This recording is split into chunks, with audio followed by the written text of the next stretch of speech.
वो गीत हम गौले बाटिन आप मोबाइल में आजकल बजत भी बा, चर्चा में गीत बा। आज सब यूट्यूबर भैया लोगन का देन बा, एक छोटे से कलाकार को इतना बड़ा मंच और पर्दे पे ला देना, और वो भी आज की परिवेश में। और बिरहा के माध्यम से अगर किसी का देन है तो बगल में बैठे पत्रकार कह लीजिए, या मीडिया कर्मी कह लीजिए, या जनता का सेवक और कलाकारों के भगवान आप यूट्यूबर साथियों का देन है। हम स्वर्गीय बेचन राजभर गुरु जी की जयंती में गीत के गौले रही। अरे सुतल रहली सपन एक देखली मऊ सहरिया बदल,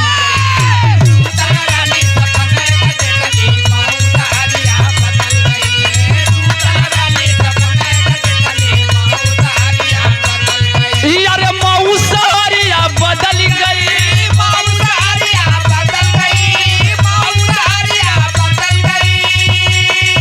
अरे मऊ सहरिया बदल गई, सुतल रहली सपन एक देखली मऊ सहरिया।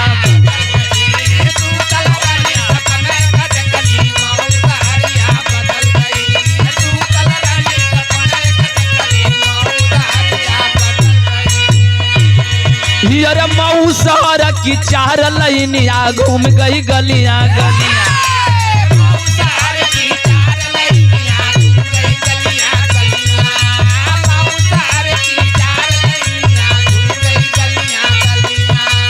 आजमगढ़ गाजीपुर जौनपुर चली गई एक बलिया,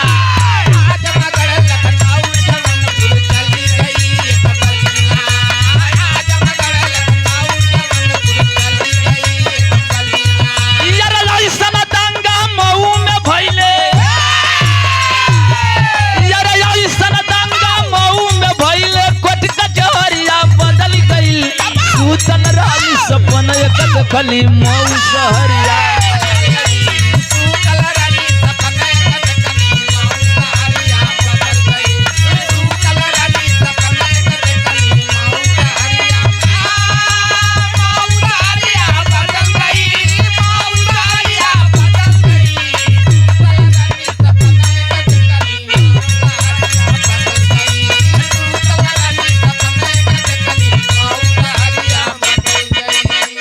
और बड़ी ही सुंदर भैया का व्यवस्था भी रल, जीवन भैया हलवाई वालन एक नंबर का जो भोजन बनाए थे।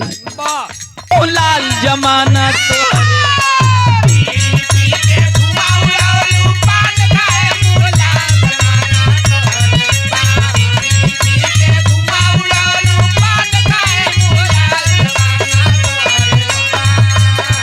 अरे अगल बगल में, अगल बगल में खोसलू